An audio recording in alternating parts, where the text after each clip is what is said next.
Le titre du message s'intitulera donc « Voyage au cœur de Christ ». Est-ce que je dis ? Voyage au cœur. Voyage au cœur de Christ. Ok, je check juste la température si vous êtes concentrés. Ok ? Je vous invite, mes frères et sœurs, à aller dans le livre de Ésaïe. Ésaïe. Et on va lire, mes frères et sœurs, à partir du verset 7. Ésaïe 55.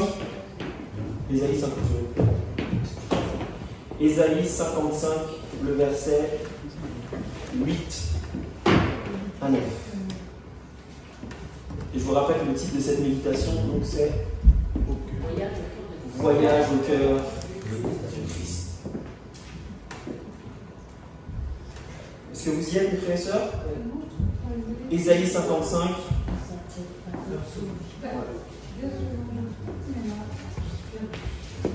On va attendre Joseph, ne vous inquiétez pas. On a le temps.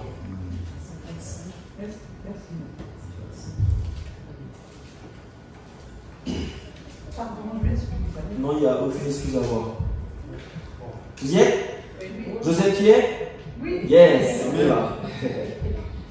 On va lire ensemble. Car mes pensées ne sont pas vos pensées, et vos voix ne sont pas mes voix, dit l'Éternel. Autant les cieux sont élevés au-dessus de la terre, autant mes voix sont élevées au-dessus de vos voix et mes pensées au-dessus de vos pensées. Quel texte, n'est-ce pas, mes frères et sœurs ? Quel texte ? L'Éternel est en train de nous dire, mes frères et sœurs, que ce qu'il y a dans votre tête et dans la mienne n'égale pas ce qu'il y a dans la sienne. Que ces pensées, finalement, sont au-dessus des nôtres. Et que autant, finalement, les cieux sont élevés au-dessus de notre tête, autant ces pensées sont élevées au-dessus des nôtres. Vous avez déjà, mes frères et sœurs, essayé de sauter jusqu'au ciel ? Non, n'est-ce pas ? Moi, j'ai déjà essayé. Oui, vous savez, quand on est petit, on essaye, on pense qu'on est Superman. Vous avez déjà réussi à attraper un nuage ? Non, moi non plus. Bah, ça me rassure. Le contraire m'aurait surpris. Imaginez-vous la scène.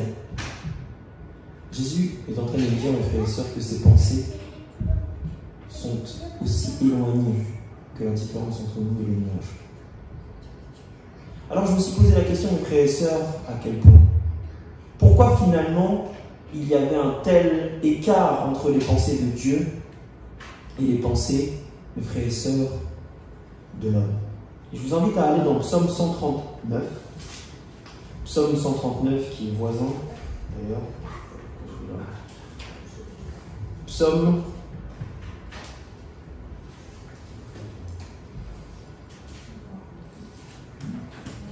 139.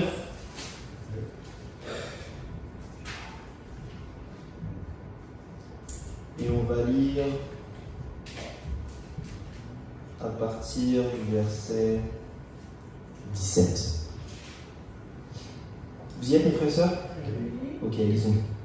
Que tes pensées, ô Dieu, me semblent impénétrables. Que le nombre en est grand. Si je les compte, elles sont plus nombreuses que les grains de sable. Je m'éveille et je suis encore avec toi. La Bible est en train de nous dire, mes frères et sœurs, pourquoi au final les pensées de Dieu ne sont pas les nôtres. C'est parce qu'elles sont nombreuses. À quel point nombreuses d'après le texte ? Comme les grains de sable. J'en parlais récemment, c'était hier ou avant-hier avec Stéphane.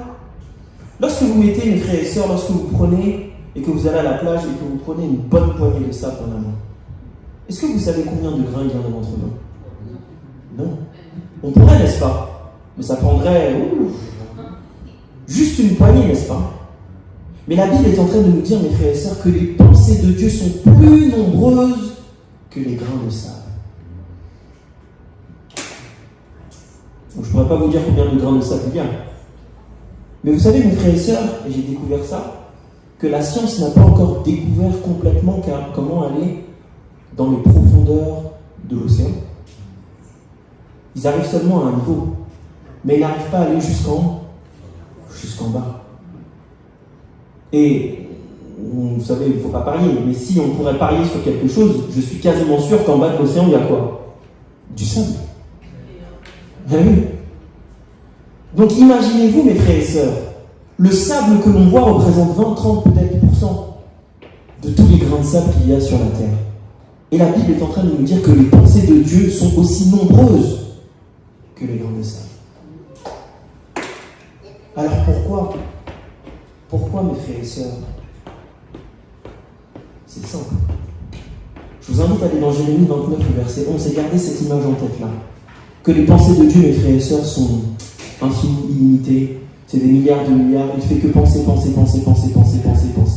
encore penser. Jérémie 29, verset 11, va nous indiquer à quoi Dieu pense. Jérémie 29,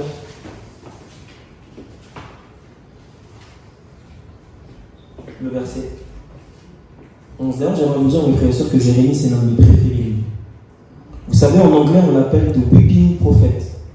Weeping, ça veut dire celui qui pleure, qui se lamente. D'ailleurs, c'est lui qui a écrit les Lamentations des Lamentations. S'il y a un livre que je vous recommande lorsque vous êtes dans la détresse, c'est le livre de Jérémie. Je sais qu'on va tout de suite dans les psaumes, et c'est bien.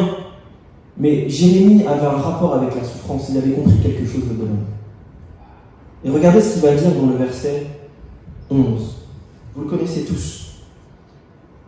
Car je connais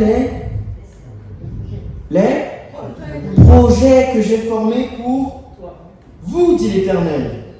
Projets de paix et non de malheur, afin de vous donner un avenir et de l'espérance. Lorsque vous regardez dans le Strong et dans certaines versions, le mot projet, c'est le mot pensée. Tu as ça, toi? Dessin. Dessin, pensée, projet, ça se rejoint. Mais moi, je vais choisir penser, parce que c'est ce que le Strong dit.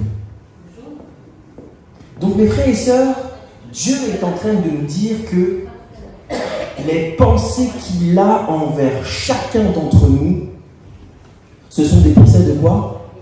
De paix, un avenir et de l'espérance. Donc, mes frères et sœurs, quand Dieu nous dit que ces pensées sont innombrables, que finalement on ne peut pas les sonder, imaginez-vous, mes frères et sœurs, Dieu n'a de cesse que de penser déjà à vous, mais que les pensées qu'il a à votre égard et à notre égard sont les mêmes, elles sont constantes, elles sont immuables. Vous savez, dans le calcul, c'est la valeur fixe. Ce ne sont que des pensées à votre égard. Et j'ai toujours cette image, mes frères et sœurs, vous savez, le cœur bat toutes les secondes. Imaginez-vous, mes frères et sœurs, toutes les secondes, Dieu a une pensée envers vous. Vous imaginez? Dieu, mes frères et sœurs, pense à vous. Amen. Et vous savez, lorsqu'on parle de la pensée, on pense souvent, mes frères et sœurs, que c'est un verbe passif. Vous savez, je pense. On dit souvent que les grands penseurs ne font rien. Ils font que penser. Vous savez, c'est toujours...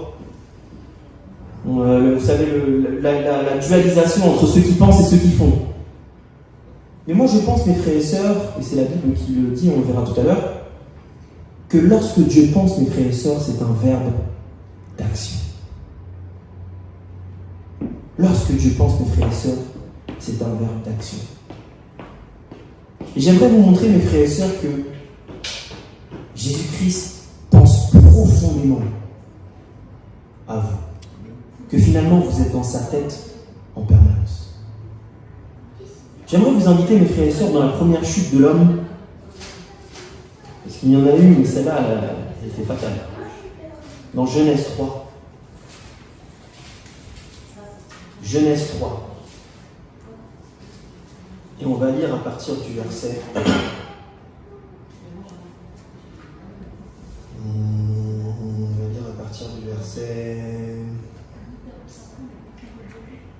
On va lire à partir du verset 8. Non, 7 à 9. Genèse 3, premier livre, vous y êtes, mes frères et sœurs?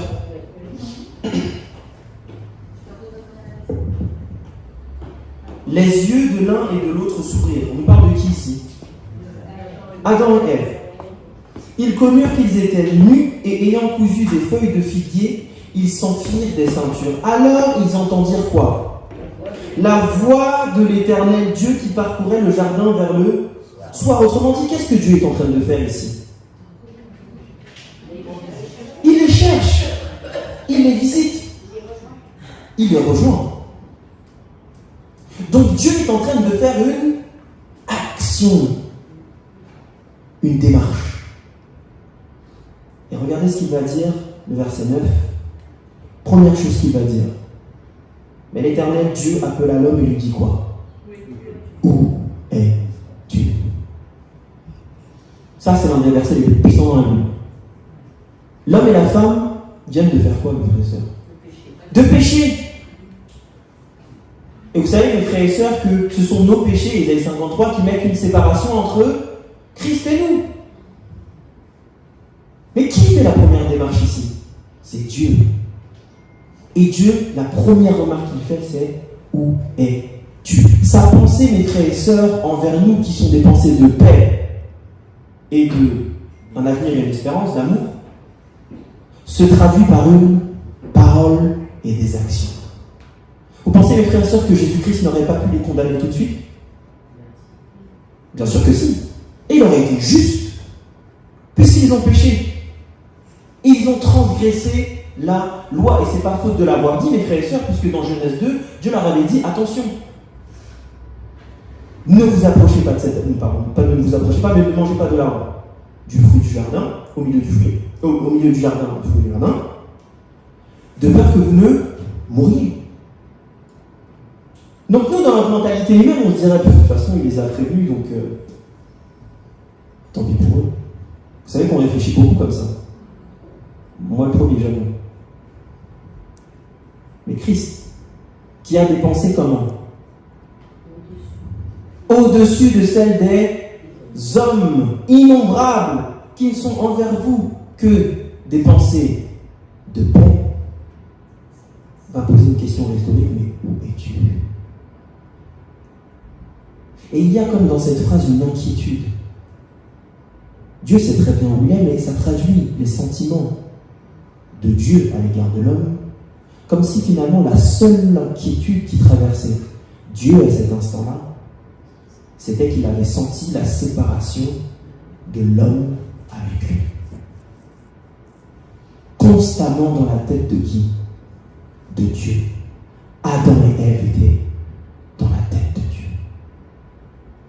Au moment le plus bas. Le plus bas. Il aurait dit qu'il a tout fait, ça aurait été pareil, non? Oui. Ça aurait été pas totalement pareil. Parce que le où, c'est vraiment, t'as disparu, quoi. Qu'as-tu fait, c'est qu'est-ce que t'as fait. Mais c'est où, ça traduit vraiment qu'il y a eu une séparation, je vais dire géologique, mais ça ne s'agit pas géographique. Et surtout, qu'as-tu fait, ça se concentre sur l'acte. Où es-tu se concentre sur une relation. Je ne te vois plus, tu n'es plus là. Ah, d'accord. Tu vois la différence? Il faut vraiment, vous voyez, quand on lit le texte, on comprend finalement la pensée de Dieu. Une autre histoire, Caïn et Abel, très rapidement. Et là, c'est qu'as-tu fait plutôt? Mais c'est toujours une question rhétorique. Christ, finalement, même dans cette question-là, n'est pas dans le jugement. Il est plutôt dans une question rhétorique pour faire réfléchir l'autre. Mais encore une fois, qui vient? C'est Christ lui-même qui fait la première démarche et qui vient rencontrer Caïn lorsqu'il est au plus bas. Rappelez-vous, Caïn venait de tuer quelqu'un, c'est pas une petite affaire, mon frère et sœur. C'est pas une petite affaire. Pourquoi? Parce que Caïn, malgré son erreur, malgré le trou dans lequel il se trouvait, était dans la tête de qui? De Dieu. De Dieu. Il y a une histoire, mes frères et sœurs, qui m'a frappé dans Jean 4. Avant d'aller dans Jean 4, est-ce qu'on va aller dans Jean 4? On va aller d'abord dans Matthieu 15. Et après Jean 4. Matthieu 15. Matthieu 15, pardon, le verset 19. Pardon. Je vais finalement laisser ça parce que ça me fait mal. Matthieu 15, le verset 19. Est-ce que vous y êtes, mes frères et sœurs? Vous y êtes? Ok.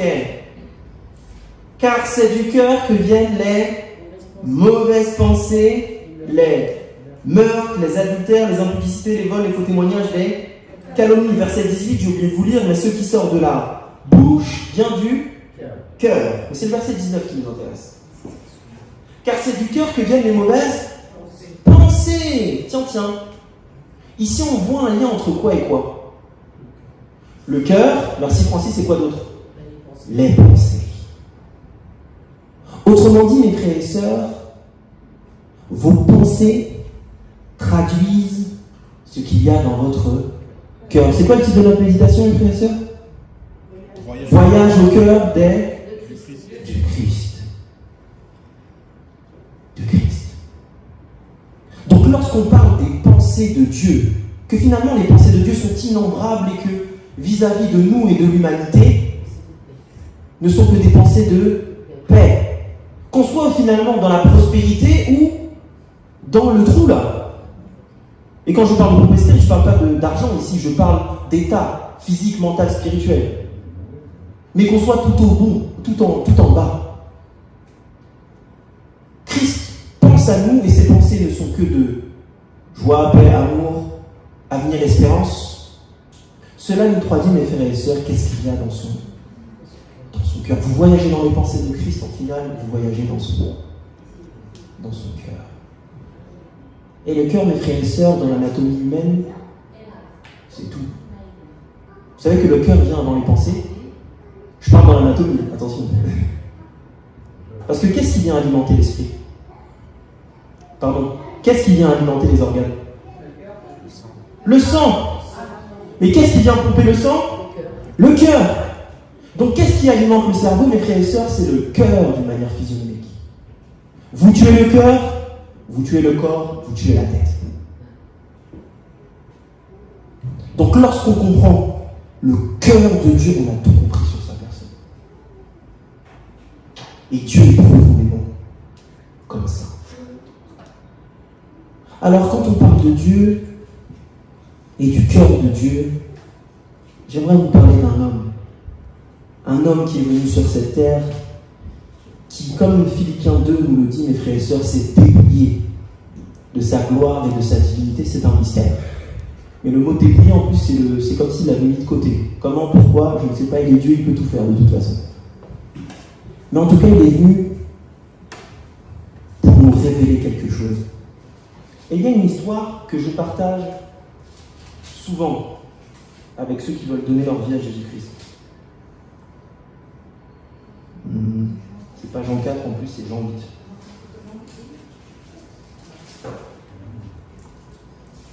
Oui, Jean 8, pardon. Je confonds toujours les deux. Jean 8. Vous connaissez cette histoire, non? L'histoire de la femme samaritaine. On va lire du verset 1 à 7, je vais vous lire ça rapidement, mais qu'on se remémore très rapidement. Verset 3, plutôt. 3 à 7 d'abord. Alors les scribes et les pharisiens amenèrent une femme surprise en adultère. C'est étrange d'ailleurs, l'homme n'est pas avec elle. Étrange, n'est-ce pas? Ça nous traduit un petit peu la mentalité des pharisiens de l'époque. Bon. Et la plaçant, vous savez, un adultère, c'est toujours à 2, minimum. Donc, pourquoi l'homme n'est pas là? Oui. Et la plaçant au milieu du peuple, lui dire à Jésus, Maître, cette femme a été surprise en flagrant délit d'adultère. Vous avez vu? Les pharisiens, c'était toujours les premiers pour dire et dénoncer. Et d'ailleurs, cette femme-là, par les pharisiens, elle n'a pas de prénom. Elle est définie par son action, par les pharisiens. Intéressant, n'est-ce pas? Moïse, dans la loi, et là il cite les Écritures, attention. Moïse dans la loi nous a ordonné de lapider de telles femmes. Toi donc, que dis-tu? Et la Bible nous donne un détail que sur le coup, vous savez, nous on dit ça, on pense qu'à un moment quelqu'un s'est dit ça, mais non. On nous narre ici une histoire, on nous dit, il disait cela pour l'éprouver afin de pouvoir l'accuser. Tiens, un esprit accusateur. Mais Jésus s'étant baissé, écrivait avec le doigt sur la terre. On sait qu'ils écrivaient les péchés de chacun. Ok? Comme il continuait à l'interroger, il se releva et leur dit, que celui de vous qui est sans péché jette là la première pierre contre elle. Mes frères et sœurs, qui était le seul qui était sans péché dans cette histoire? Jésus a-t-il jeté la pierre? Non. Eh oui. Vous avez remarqué, moi ça m'a toujours frappé. Il était celui qui avait finalement le pouvoir de le faire à cause de la loi de Moïse. Et s'étant de nouveau baissé, il écrivit sur la terre. Quand ils entendirent cela, accusés par leur propre confiance, ils se retirèrent un à un, depuis le plus âgé jusqu'au dernier.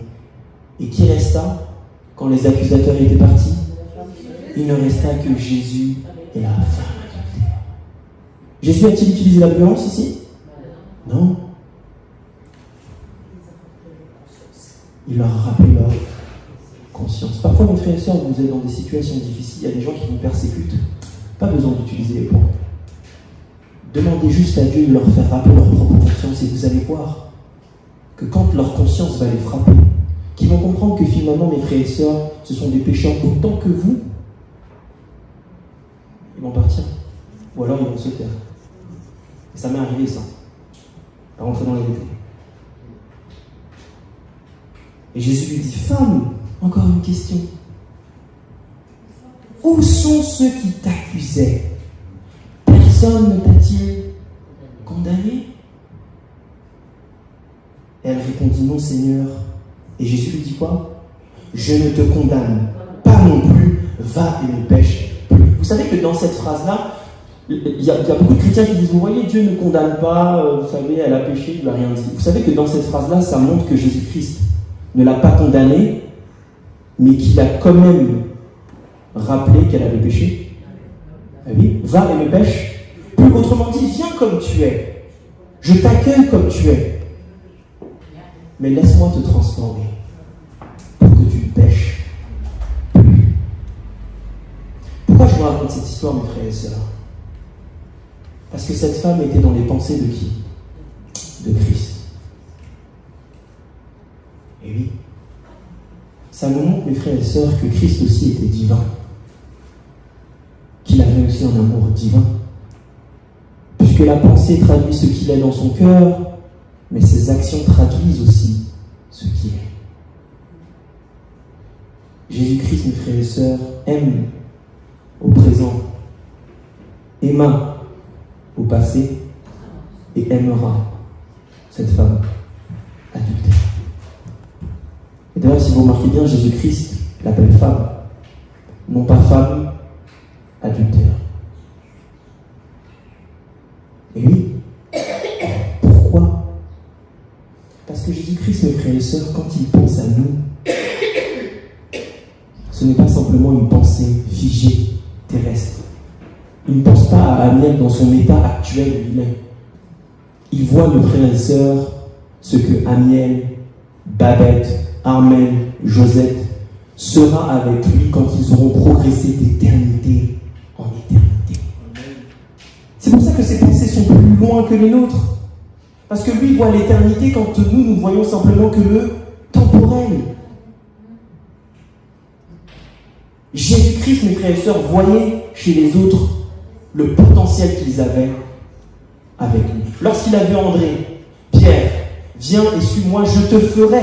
Il le fera. Pécheurs, vous pensez que eux, quand ils sont nés, ils se sont dit que ce seraient des prédicateurs, que ce seraient des gagnants d'âme? Mais Christ a vu en eux, dans sa tête, dans ses pensées, que ça aurait été, mes frères et sœurs, des gens utiles. Plus qu'utiles. à l'avancement de son royaume. Amen. Pourquoi je vous dis ça? Pourquoi je vous fais voyager comme ça?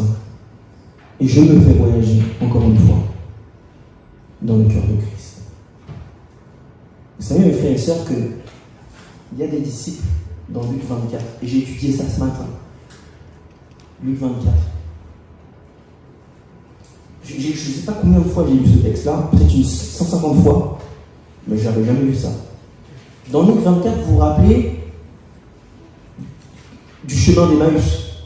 Il y avait combien de personnes sur ce chemin au départ? 2 disciples. Armel, c'est la précision. Vous avez entendu ce qu'elle a dit? Elle n'a pas dit 2 personnes.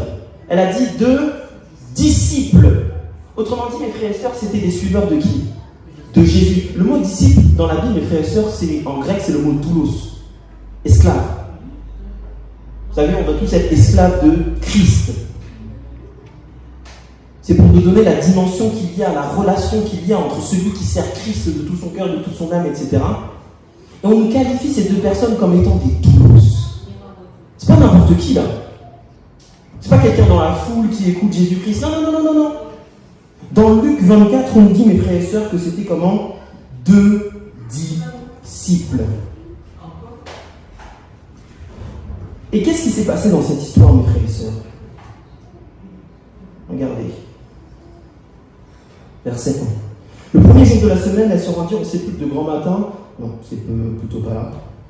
Verset 13. Et voici ce même jour 2 disciples. Luc 24, le verset 13.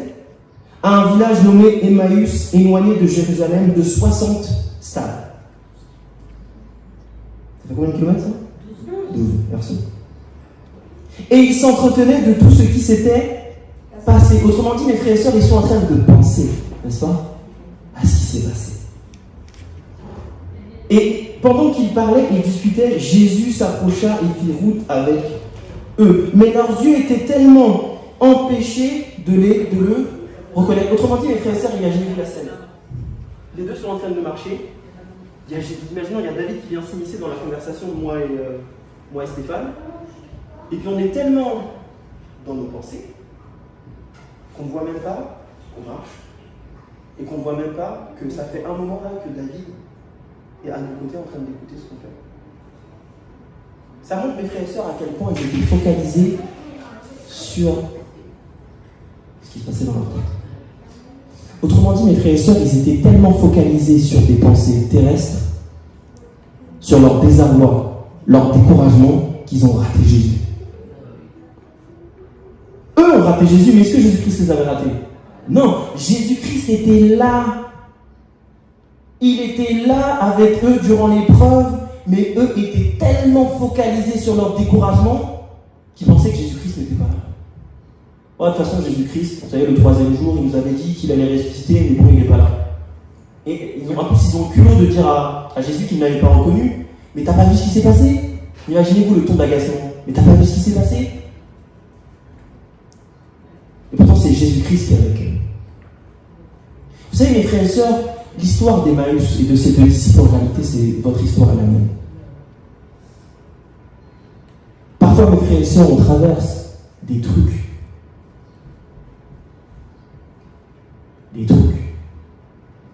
Je parle des disciples, je ne parle pas des autres.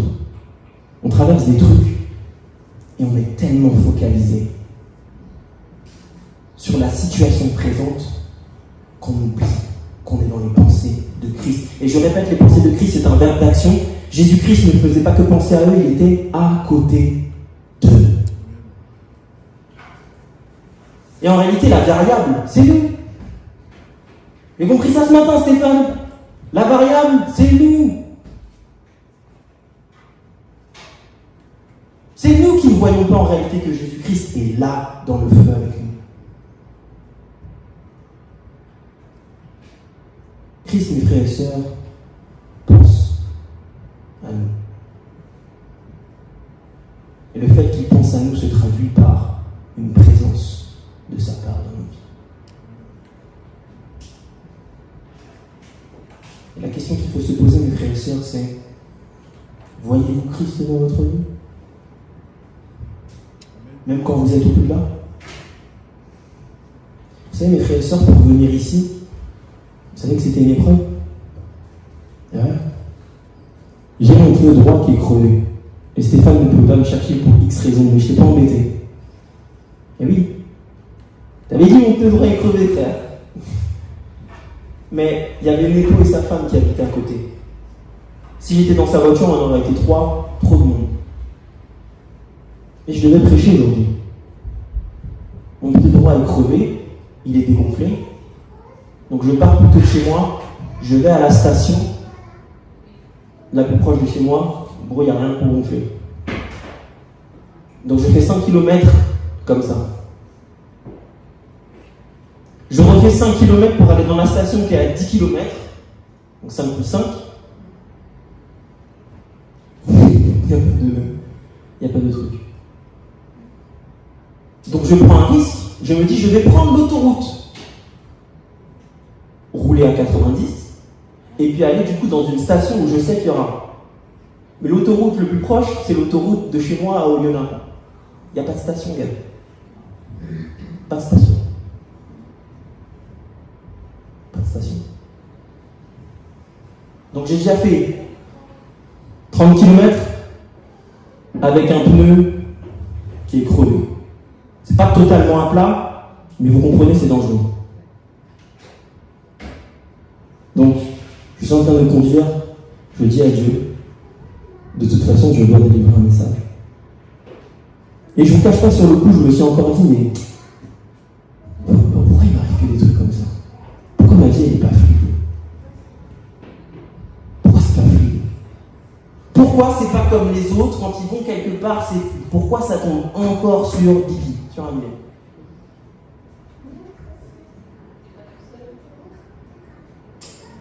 Je prie. Je dis à Dieu, bon, de toute façon, ma vie c'est comme ça. Écoute, j'accepte, je place ma foi en toi, donc je dois arriver à Saint-Claude, je vais arriver à Saint-Claude. Donc je roule comme ça jusqu'à ici. Je mets des cantiques à fond dans la voiture. Je récite des versets, je me dis bon, je dois y aller. Et je voulais pas déranger Stéphane. Je suis parti, j'ai roulé. Vous savez, il y a une station à côté, de Total, juste avant Intermarché Total. Et là, il y a de quoi gonfler mon peu. Mais Dieu a le sens de l'humour. Il aurait pu mettre une station avant. Parce que la station Casino, il n'y a pas pour gonfler. La station d'Intermarché, il n'y avait rien pour gonfler. Donc le seul Total qu'il y avait entre mon trajet, c'est le Total qui est à côté de Saint-Claude. Donc c'est comme si Dieu me disait, mais en fait, mec, j'étais avec toi depuis le début, et je te montre en fait, toi ta solution, tu penses que c'est de gonfler le pneu. C'est pas ça qui maintient ta voiture. Non, en fait, c'est moi. Et je mets la solution juste avant, pour que tu comprennes en fait que tu as déjà fait 70 km et qu'en fait, ça tient grâce à moi. Donc quand j'arrive à la station, j'ai même pas envie de gonfler mon pneu. Mais bon, faut pas être présomptueux, n'est-ce pas? je gonfle le truc, au lieu que ça soit 2-4, j'ai mis à 3. Hein. Parce que je sais que ça va être dégonflé, là je sais que ça va être dégonflé, donc je retournerai à l'espace. Vous voyez ce que je veux dire? Si je ne vous l'aurais pas dit, vous ne saurez jamais que j'ai vécu ça. C'est important de s'appeler les uns et les autres. Et cette semaine, j'étais dans un trou noir. Un trou noir, quand je vous dis un trou noir, c'est un trou noir. Et Dieu seul sait, j'ai vécu des choses beaucoup plus difficiles. Vous savez, mes frères et sœurs, et c'est pour ça que je disais ça, en ce moment, je suis déconcentré spirituellement. Parce qu'il m'arrive des trucs et je ne comprends pas. Et à un moment donné, quand ça vient trop, quand c'est trop, quand c'est pas une fois, quand c'est back to back, et que c'est toujours la même chose et que ça ne change pas, et ben on est un peu comme les disciples sur le chemin d'Emmaüs. J'ai même eu Stéphane au téléphone, je lui ai dit, mais tu vois pas ce que je suis en train de vivre? Un peu comme... Mais t'as pas vu, tu vois pas? Tiens, regarde, je peux pas vous dire en détail, mais tiens, regarde, voilà, regarde, machin. Ah ouais.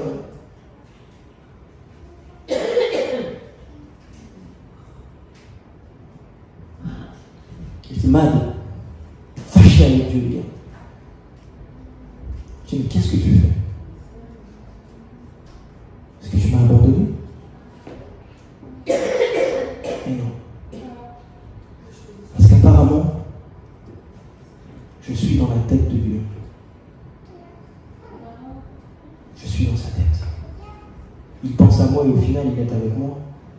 C'est juste que je suis tellement focalisé sur les difficultés de la vie présente que j'en oublie mes frères et sœurs. Vous comprenez? Vous savez, mes frères et sœurs, que c'est ce qui a fait tenir Jésus-Christ lorsqu'il était à la croix. Lorsque vous lisez Luc 24, et je vais conclure par ce texte, Luc 24, je crois que c'est le verset 34, Jésus-Christ va avoir une phrase pendant qu'il est sur la croix. Si vous lisez Psaume 22, vous allez comprendre ce qui lui arrivait. Et d'ailleurs, si vous étudiez l'histoire par rapport aux gens qui étaient crucifiés, vous savez qu'il y avait leurs boyaux qui tombaient, plein de détails comme ça. Donc imaginez-vous la scène. Le seul moyen qu'ils avaient de vivre, si vous regardez les littératures, c'est qu'ils devaient remonter un petit peu leurs genoux.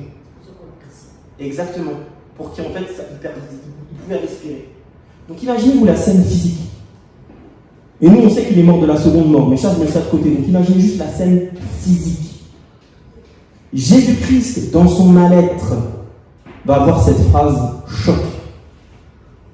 Pardonne-leur, car ils ne savent pas ce qu'ils font. Il y a deux écoles ici. Il y a des théologiens qui pensent qu'il ne parlait que des gens qu'il avait crucifiés, mais il y a d'autres théologiens qui pensent qu'il parlait en réalité de toute l'humanité avec un grand H. Sur la croix, ressentant, mes frères et sœurs, la douleur physique et la douleur du péché, la séparation complète avec son Père à cet instant-là, parce qu'il était devenu maudit de Dieu. Ok? Vous savez la pensée qu'il a eue? Les autres. Comme il le dit, il n'y a qu'au pied du mur qu'on voit quel genre de ouvrier. C'est un sacré ouvrier, Jésus-Christ. Il a montré, mes frères et sœurs, par cette démonstration-là, que ce qu'il a fait tenir, c'est la pensée future. Que Babette soit en Jésus-Christ, que David soit en Jésus-Christ, que Stéphane soit en Jésus-Christ, que vous soyez tous en Jésus-Christ, passé, présent, futur. Ce qu'il a tenu à la croix et qu'il n'est pas descendu parce qu'il aurait pu.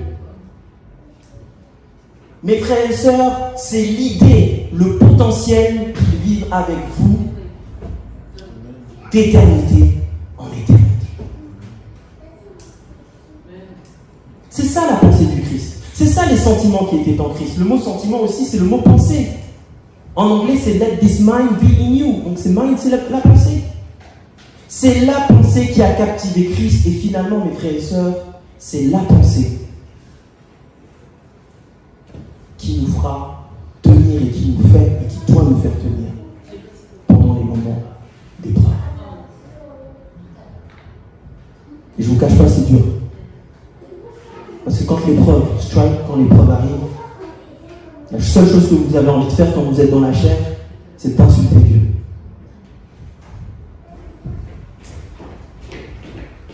Alors que non. Ayez, mes frères et sœurs, les sentiments qui étaient en Jésus-Christ. Amen. Je vous invite à vous lever, mes frères et sœurs, on va prier ensemble. Et c'est ma prière pour chacun de vous. Et j'espère que c'est la prière que vous avez également pour moi et pour ma famille. Priez. Désolé, je suis un petit peu émotif. Parce que c'est ce que je vis. Priez. Dans le Père Céleste, notre Dieu, notre Père, notre Roi, nous voulons, Seigneur Dieu, tout déposer à tes pieds. Père éternel, quand nous contemplons la croix, Père éternel, nous sommes silencieux face à nos douleurs. Qui est l'homme, Père éternel, pour que tu te souviennes de lui? Et pourtant, tu t'es souvenu de nous. Tu t'es souvenu de nous, Seigneur Dieu, dans les souffrances que tu traversais. Et tu te souviens de nous dans les souffrances que nous traversons. Alors oui, Seigneur Dieu, aide-nous à te faire confiance. Aide-nous, Père éternel, à te voir là où nous ne pouvons pas voir, Père éternel. Aide-nous, Seigneur Dieu, à nous rappeler que peu importe, Seigneur Dieu, ce que notre cœur peut nous dire, ce que nos sentiments peuvent dire. Père éternel, ta parole nous dit que les pensées que tu as pour nous sont des pensées de paix et non de mal. J'aimerais, Père éternel, réciter cette promesse pour chacun d'entre nous qui se trouve dans le Proverbe 3, je crois le verset 3, et qui nous dit de ne pas oublier tes préceptes et tes commandements, de les lier à notre cou et dans notre cœur, afin, Seigneur Dieu, que nous soyons en paix. Accorde-nous ta paix, Père éternel, dès maintenant et à jamais, jusqu'à ton retour et d'éternité en éternité avec toi. Mon Jésus.